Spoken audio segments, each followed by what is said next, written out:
Vai começar o podcast do Brazilian Times. Olá, comunidade brasileira espalhada pelo planeta. Estamos começando mais um Brazilian Times Podcast. E hoje nós temos a honra de receber um pioneiro, Jamir Leão Gomes. Exato, correto. Como vai, tudo bem? Prazer estar aqui com a comunidade brasileira, Brazilian Time, o nosso jornal brasileiro. Começamos praticamente quase junto no mesmo ano. Pois é, muita história para contar, né? Possivelmente no mesmo mês, nem lembro mais direito, mas é. Olha que coincidência. E me conta um pouquinho como é que você saiu de Minas para cá, como é que era naquela época viajar também, que é uma curiosidade de todo mundo, de saber como é que você viajava naquela época, né? Não tem a tecnologia que tem hoje. Como foi isso? Bom, a princípio eu não saí direto de Minas, né? Eu sou de Minas Gerais, sou de Conselheiro Pena, Minas Gerais, mas eu estava em Brasília. E nessa época eu trabalhava no Ministério do Interior.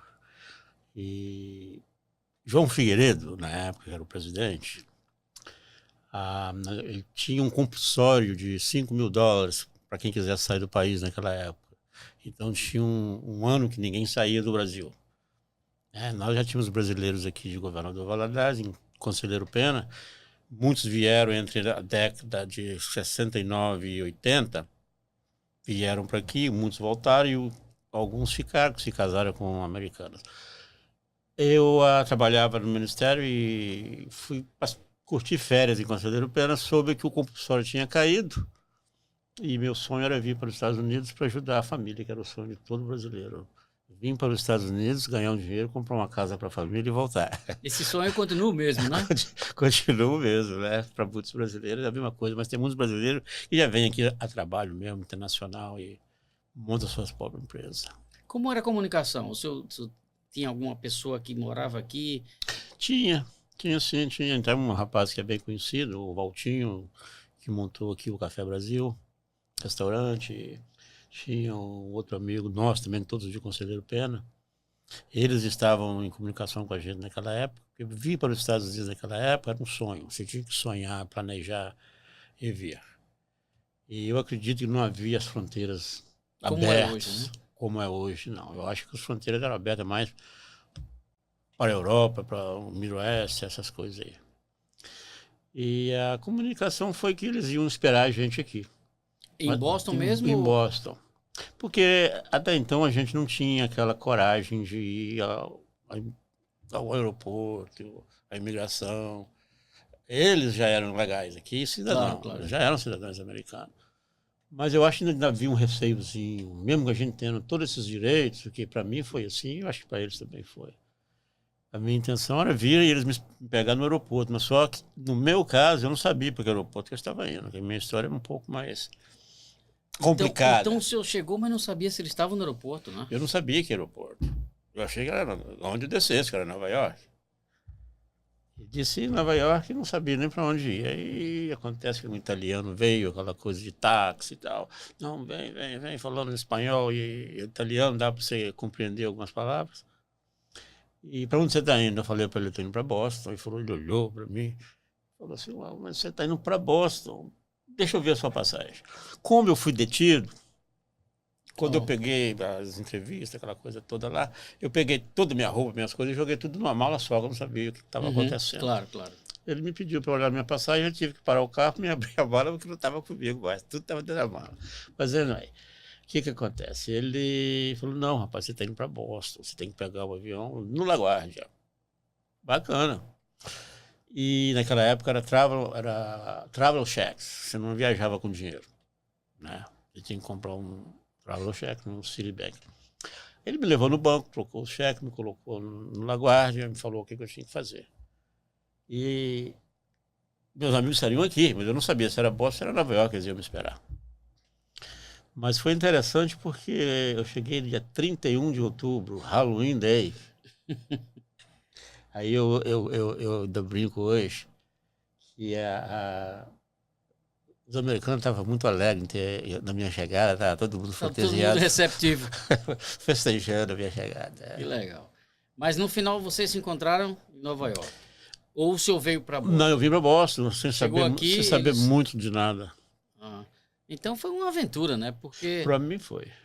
já chegar assim dessa forma, uma aventura, né? Então, eu acho que muitos passam por uma coisa parecida também, né? Porque mesmo daquela época para cá, quando você chega a primeira vez no aeroporto, num país que você não fala o idioma, né?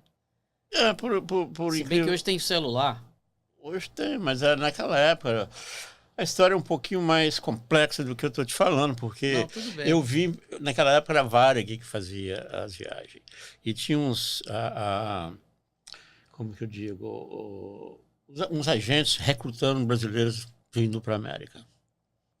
Eu não vi nessa. Eu adquiri um visto e perdi o voo da Varig, porque não tinha as condições financeiras direito, perdi o trem, considero pneu para Vitória, e o avião veio e eu fiquei. Aí eu tive que ligar para o governador Valadares, para a categoria turismo, que ele conhece muito bem. Aí o Heleno, né, que é o chefe da categoria turismo, falou: rapaz do céu, você perdeu o avião, e agora? Aí ele me colocou no avião da Panam. Só tinha americano. Aquelas aeronaves ainda de... né? Só tinha americano e alguns espanhóis. E eu, sem falar nada, vi. De qualquer forma, cheguei em Nova York, eles me deteram para entrevista. Então, a sua pergunta, quem é que estava te esperando? Não, é porque o senhor passou de Nova York para Boston. Pois é, mas aí eles me deteram. Uhum. Se tudo corresse dentro do horário, eu chegava em Boston e eles estariam no aeroporto aqui me esperando. Só que eu saí de lá, era 2 horas da tarde. Eles até acharam que eu não tinha vindo, ou tinha voltado. Claro. Né? Eu tinha me revoltado, né? Mas deu certo, eu cheguei aqui e fui para casa do Valtinho, né, no Café Brasil, e a vida começou. Dia 31 de outubro, e era interessante, né? Começou bem no final, né? Chegou no Halloween, resolveu tudo. Sim, interessante é porque eu fiquei, nós vimos de terno. Naquela época se vestia dessa forma. Né? Tinha que vir propriamente vestido. Para imigração não. Né? Claro, tinha essas coisas. Hoje você viaja até de bermuda. Mudou muito. Mas aí eu fui para casa do Valtinho e a vida começou. Qual foi a sua primeira impressão nos Estados Unidos? Né? Porque os anos 80, a gente estava conversando agora há pouco, era o Reagan, né? Ele estava começando, ele estava tomando posse, né? Naquela época. E é um republicano que marcou, né? Porque todo mundo lembra do Reagan, né? Sim, claro. Então ele tinha política bem... Ele pegou uma época com... Eu não vi nada disso, porque eu não entendi do que se tratava, né? Para mim estava tudo bem, porque meus amigos estavam aqui, eu estava na casa de um dia, na casa de outro no outro dia. Não havia tanto brasileiro, né? Um dos dois que eu conhecia, depois eu fiquei conhecendo alguns aqui, outros acolá. Que era muito difícil você unir 4, 5 brasileiros no final de semana. Uau! Você não tinha como, todo mundo trabalhava, e o trabalho não era no mesmo lugar, e os dias de folga não eram nos mesmos dias. Foi o senhor ficou em que lugar aqui? No Valtinho ele estava em Austin, então? Ele estava em Austin. Não, o Valtinho estava em Brookline. Brookline, que é perto, né? Então ali já tinha linha de trem, já tinha tudo isso? Já a Harvard, né? Harvard Street, leva de Austin a Brookline. Para quem não conhece, né, que está assistindo um programa fora dos Estados Unidos, né, que é uma região daqui bem comum entre brasileiros, né? É uma região de Austin que pertence a Cambridge, não é verdade? Não. Não? Austin pertence a Boston. Já pertence a Boston, depois do Rio, né? É do outro lado. Atravessou o Rio. É Brookline, Boston, Austin, Brighton, Newton, pertence a... E como foi trabalho nessa época? Bom, isso aí é outra pergunta muito boa, porque a gente vinha com aquela intenção de devolver a passagem, porque a gente não ia voltar, eles não sabiam disso. Então a gente tinha que trabalhar para pagar a outra perna da passagem, né? Eu fiquei preocupado demais, porque eu devia tudo. E era Halloween Day, era dia do Halloween. E os meus amigos que já estavam aqui, o mais novo tinha 10 anos de América, então não tinha muito brasileiro nesse período de 10 anos. Eu estava chegando, chegou um outro amigo meu, aliás, esse amigo chegou antes de mim uns meses, que é 2 pessoas, que vieram, José Wilson e o Luiz. Eles trabalhavam com um rapaz já na construção, mas a construção não existia tanto. A gente trabalhava em restaurante. Eu fiquei mês de outubro, mês de novembro, todo dia sem serviço. Eu fui arrumar trabalho dia 2 de dezembro. E já preocupado. E chegou no frio também, né? Não, eu já cheguei com neve. Eu já cheguei com neve em outubro. Eu tinha neve lá nas ruas. Mas foi interessante, trabalhei. Meu primeiro trabalho foi lavar prato, claro. Depois aprendi a lavar panela. E meu primeiro trabalho foi no Polcares, na restaurante. Bem conhecido. Muito conhecido. Restaurante italiano e... Né, lá no norte, North End, né, não sei. Ali perto do Boston Garden antigo. E aí começou a trabalhar e desenvolver a história vida. de quase todo imigrante, né? Começa assim, mas essa época realmente... E como que o senhor já tocava no Brasil? O senhor é músico, não é isso? Não, eu não tocava instrumento, nem toco instrumento nenhum. Você entende? Eu tenho uma ideia do que é tocar, mas não sei tocar. Não. Mas compõe. Só gosto de fazer música, né? Claro, com certeza, gosto. E para te falar sobre música, a minha primeira música eu fiz com 15 anos de idade. Uau. Aliás, em 1972. E, né, apaixonado pela história de Santos Dumont e tal, fiz uma primeira canção lá. Aí eu vim para a América e esqueci disso. Aí não passei, aí vim, adquiri família, conheci minha esposa, né, que veio ser minha esposa, né, no restaurante, essas coisas todas, e a americana, e nós casamos, ficamos 20 e poucos anos, não me recordo direito quanto total. Mas, Que legal. Você quer falar um pouco mais dessas composições do Santos Dumont? Porque eu acho uma curiosidade isso. Eu acho que eu, particularmente, eu não conheço alguém que fez uma composição para Santos Dumont. A primeira composição do Santos Dumont, se eu não me engano, pra você ver, eu sei bastante, mas não sei tudo. Não sei se foi 58. Foi até como é que é o nome dele, gente? O cara que canta a Amélia, que era mulher de verdade, como é que é o nome dele? Não sei, desculpa. Esqueci, cara. Pois é, eu acho que ele fez a primeira composição e não, ele cantou a primeira música, mas a primeira composição foi feita por uns baianos. Mas, de qualquer forma, a minha primeira música foi em 1970. Eu escrevi uma redação, uma dissertação escolar. Foi a professora não foi no dia e o diretor do colégio não tinha programa de aula, ele falou, ele não tinha nada para falar, vamos falar de Santos Dumont. Eu apaixonei pela ideia e fiz uma dissertação. Em 1976, olha bem, 72 para 76. 73 nós já fizemos a melodia da música, em 76 a gente gravamos em São Paulo, com compacto simples, e não fomos a lugar nenhum também, porque a falta de experiência, e Jovem Guarda bombando, Tropicália começando. No auge, né? Isso ainda é aquela época do vinil, né? Do vinil, Pequenininho. O compacto simples. Compacto, E aí eu vim embora para a América, aí eu vivi uma vida aqui e tal. Como eu me aposentei agora na 2011, parece, o que acontece? Eu tenho amigos músicos toda a vida, né? E ele falou, vamos musicar, vamos fazer uma versão diferente daquela música sua, chamar o Pai da Aviação. Eu falei, tranquilo, vamos sim, mano. Vamos, fizemos. 2019 já. Recente, né? E a música colocamos nas plataformas e coisa. 2020 eu fui ao Brasil, eu nem sabia que Santos Dumont cidade existia, não. Eu sabia isso tudo depois, velho. Depois que existe uma cidade? Existe a cidade onde ele nasceu. E aí eu fui ao Brasil em 2020 e fui conhecer a cidade. Fui à cidade, conheci a diretora do museu, Dona Mônica, fui muito bem recebido, mas ninguém sabe da história muito. Dentro de Santos Dumont, a sociedade não sabe, só quem sabe é o museu só e outras pessoas. E voltei, vim embora. Só fui conhecer. Deixei um CD com eles. Isso que eu ia perguntar.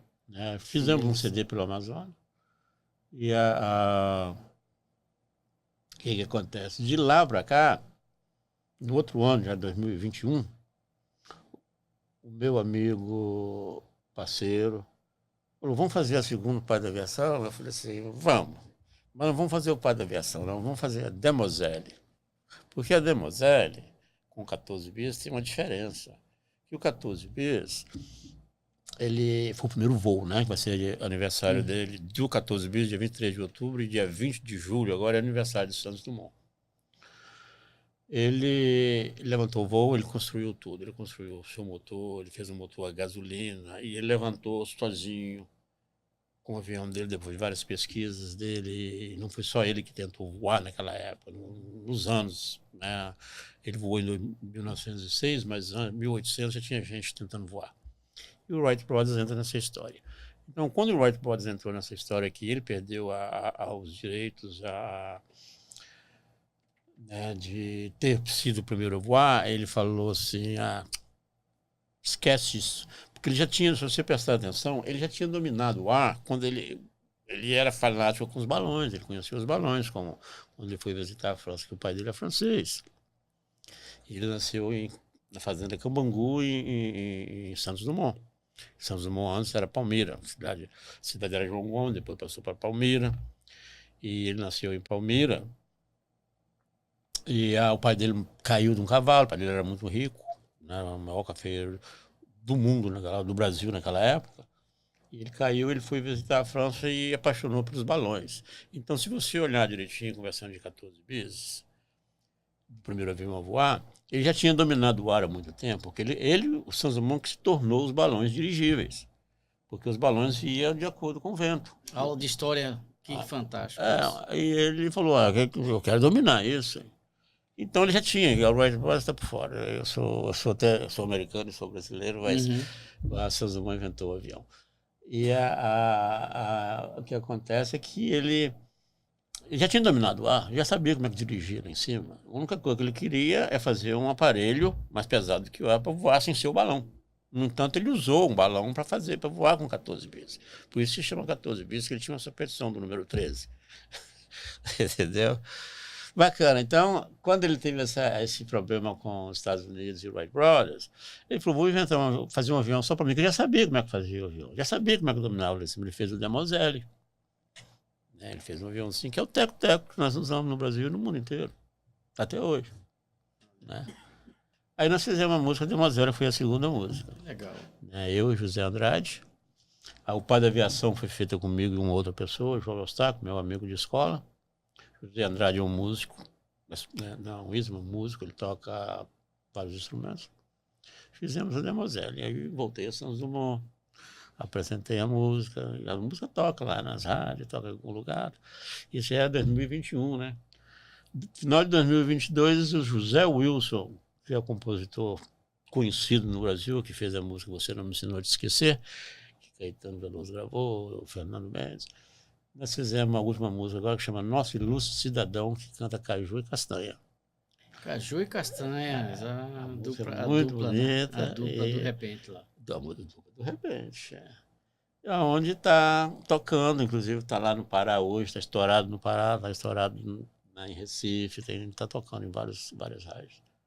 Uma pergunta, você recebe algum royalties por essa música? Claro, a gente recebe. Que coisa boa. Né? Porque como que as pessoas conseguem ter acesso? Assim, o senhor vai deixar para a gente algum link, alguma coisa? Né? Nós estamos nas plataformas, né? E no YouTube, tá todas as músicas lá. Não tenho só essa música de Santos Dumont, tem várias outras músicas que a gente faz também. Eu e meu parceiro José Andrade, né? E isso foi um resultado de morar nos Estados Unidos, porque estando por aqui e aprendendo tudo, aprendi o inglês e tive muitos desapontamentos aqui, né? Desapontamentos, né? Por aqui, eu aposentei, falei, não tem nada para fazer, vamos voltar a fazer música, né? A América me ensinou muito, né? E, ouvindo muito sobre o Wright Brothers, me deu a ideia de voltar a escrever, porque, na minha opinião e na opinião de muitos, Santos Dumont foi ele que inventou o avião. Não tem como não ter sido ele. Para nós, né? Não, é para o mundo, Ele né? inventou, não é para nós só. O senhor tem composições em inglês, não? Não. Gostaria. Tem tempo agora para poder investir nisso aí, né? De repente, é só traduzir, né?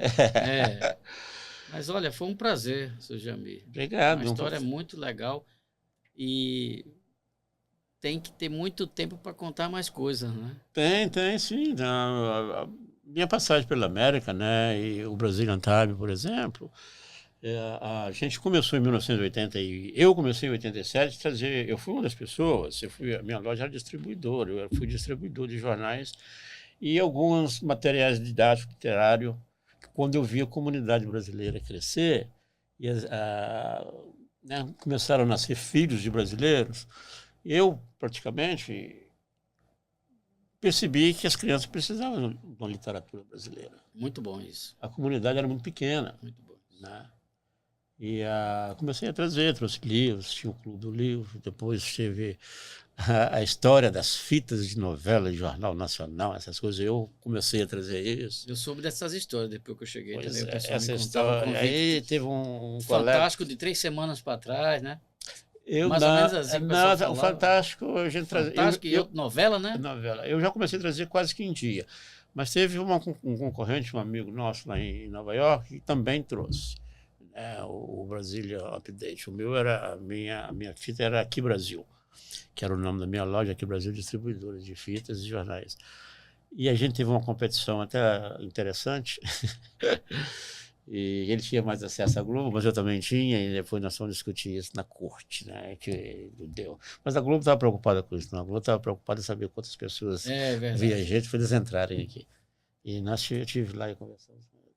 Então, a minha estadia nos Estados Unidos foi muito importante para mim e para brasileiros, porque a minha preocupação toda foi com a sociedade, a comunidade que estava crescendo. Já estava com essa mentalidade, né? Já estava. De Tinha, comunidade. porque a minha esposa, na época, né, a gente hoje não está junto, mas a gente continua amigo, eu tenho uma filha com ela, também é uma pessoa didática, né, era repórter, e aqui e conheço né, o movimento todo, eu já tinha uma ideia para ajudar a comunidade brasileira. E trouxe, né, novela, na época era Chico Anísio. Depois eu fui na SBT, logo quando o Silvio Santos comprou, né, construiu a SBT e consegui trazer coisas da SBT também. E nós divulgamos isso. Até estava domingo agora na casa de um amigo meu, ele foi lá e pegou uma fita, que essa fita aqui é da sua época. A minha loja era Aqui Brasil, né? Isso foi já em que período? As fitas já foram no 89, 90. Uhum. Mas quando eu comecei a trazer o jornal, eu trouxe o jornal em 87, eu vendia na porta da minha casa, dentro do prédio. Né?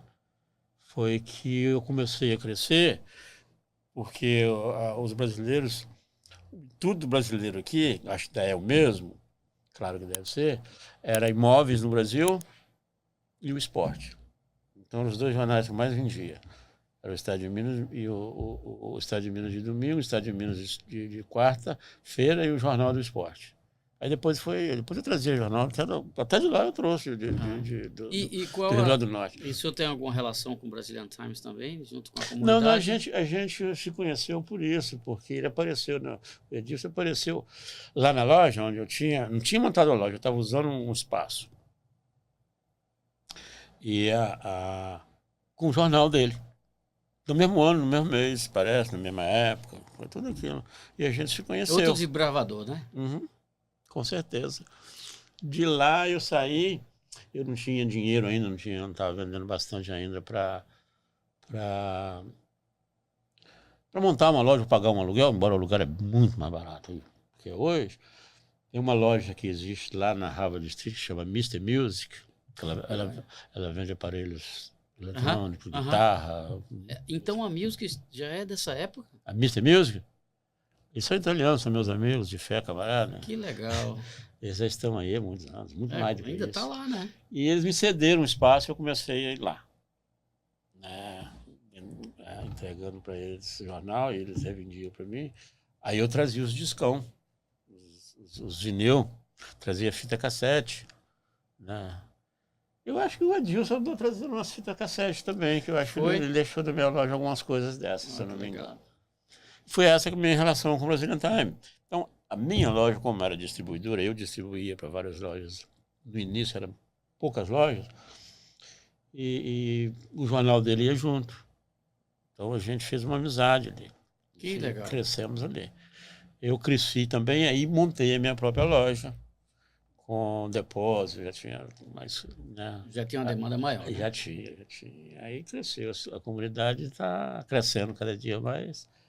E é interessante o que nós passamos aqui, eu disse muita coisa. Aí criaram vários outros jornais naquela época. Tinha o Esporte, né? O Jornal do Esporte, tinha... Qual outro jornalzinho? Tinha um monte de jornalzinho por aí. Eu me lembro que falaram que tinha um que era preto e branco, o Diário. O Diário do Esporte, não? Jornal do Esporte. Do Ezequiel, né? Não tinha do Ezequiel. E como o senhor vê, já que o senhor está aqui esses anos todos, como que o senhor vê a comunidade brasileira hoje? Eu acho que está muito bem. Está estruturada. Está bem estruturada. Nós temos os nossos atropelos porque quando se junta muito a comunidade, é preciso de um líder. Foi o que eles criaram, né? Hoje nós temos o Centro do Imigrante, que não tinha na minha época, começou também naquela época. Né? Tem uma amiga minha que hoje ela tem uma escola, né, de didática, de informática. Que bom. Lá em Austin. Legal. O Approach, a Michelle. A Approach é bem conhecida. A Approach começou dentro da minha loja, praticamente, né? E tinha o Paulo aqui, que era um americano aqui, era casado com uma brasileira, que ensinava informática também, que os dois montaram junto lá. E hoje ela está lá na Harvard, ela faz intercâmbio hoje, né? Que bom. No mundo inteiro. E o senhor tem alguma mensagem assim para a comunidade brasileira hoje, já que o senhor conhece desde os anos 80 para cá, sabe? Tem alguma mensagem que o senhor possa dar para quem está chegando? Olha... Isso tudo que o senhor tem é experiência, né? É uma experiência, mas hoje é totalmente de ontem. Totalmente diferente de ontem. A única coisa que o nosso sonho era vir, juntar dinheiro, 2 anos de América, dava para a gente, já tinha um plano.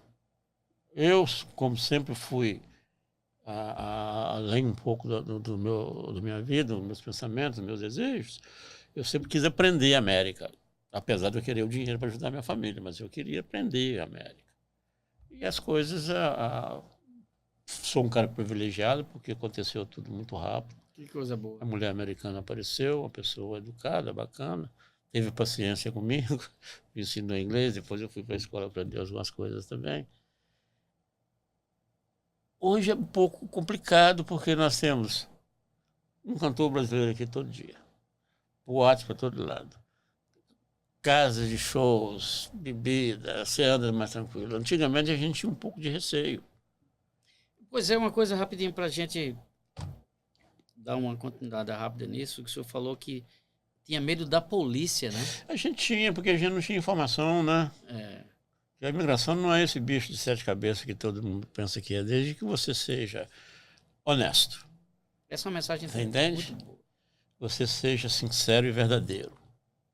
Isso é América, porque até isso é para nós também, mas a gente lá no Brasil a gente não vive. Com o americano não, a gente não está na terra deles. Eu vejo uma dificuldade de certos brasileiros por aqui de impor seus ideais ao estilo, ao americano, ao estilo dele. É um pouco complicado, gera conflito, mas está passando muito bem. Só que as cortes vivem lotadas, né? E é mais ou menos por aí. Mas eu acho que desde quando você chega, trabalha e paga os seus dues, seja responsável, faça uma meta de trabalho, tempo que você quer ficar. Tenha seu foco, né? Mantenha-se em foco junto ao seu dinheiro. Porque se você for envolver, você não sai daqui, não. Hoje, você não sai, não. Eu conheço muita gente que está aí, não tem como ir ao Brasil, não tem como legalizar porque se envolve demais. Na minha época não tinha envolvimento tanto. Né? A gente tinha medo de andar. Eu tinha medo de andar de trem. Pois é, isso aí ficava realmente... preocupado. Porque o senhor achava que um policial ele reconhece a pessoa quando é de fora, assim? Mas o que mudou também entre o policial e a sociedade é que a polícia daquela época, ela não tinha os mesmos direitos que tem hoje com o imigrante. Ela não tinha a autoridade chegar para você está ilegal, vou passar você para a imigração. Não existia isso. Ele podia até fazer, mas não era praxe. Não era... Hoje ele tem essa autoridade. Então, o brasileiro que é mais atirado só está sempre com problema. Antigamente você podia ter um problema de trânsito, um problema de briga, um problema qualquer que infringisse a lei, você não corria tanto risco. De repente, você poderia ter problema com a imigração por outras razões e ser deportado.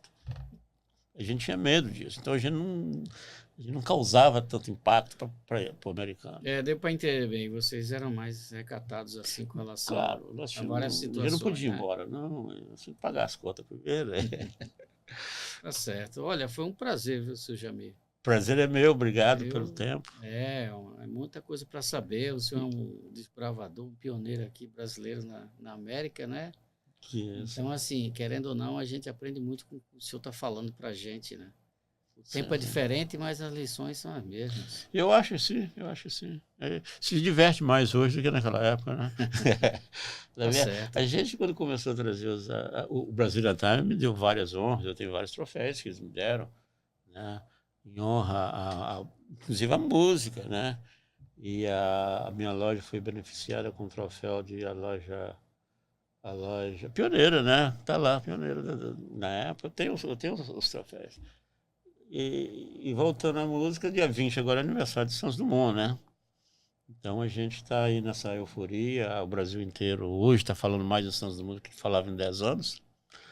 Existe uma minissérie lá dentro de Santos Dumont de um amigo meu, o Carlos Eliotério, que está em progresso, e tem ele é ator, né? Ele trabalha na Record.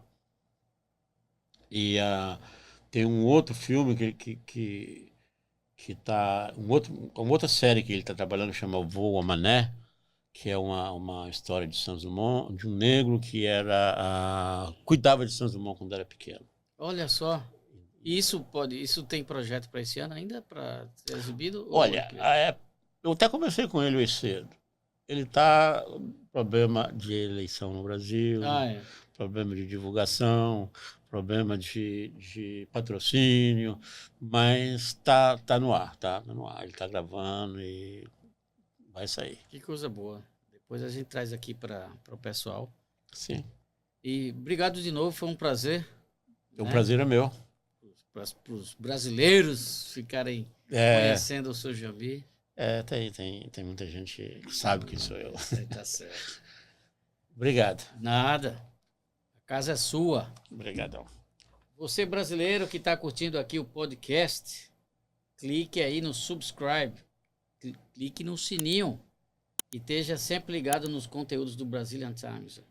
E quem quiser ouvir a música do Pai da Aviação ou sobre Santos Dumont até o dia 20, YouTube, procurar Pai da Aviação, pode procurar Demoselle e Nosso Ilustre Cidadão. Nós vamos colocar aqui o crédito para o pessoal acompanhar. Tá bom, obrigado. Até o próximo programa.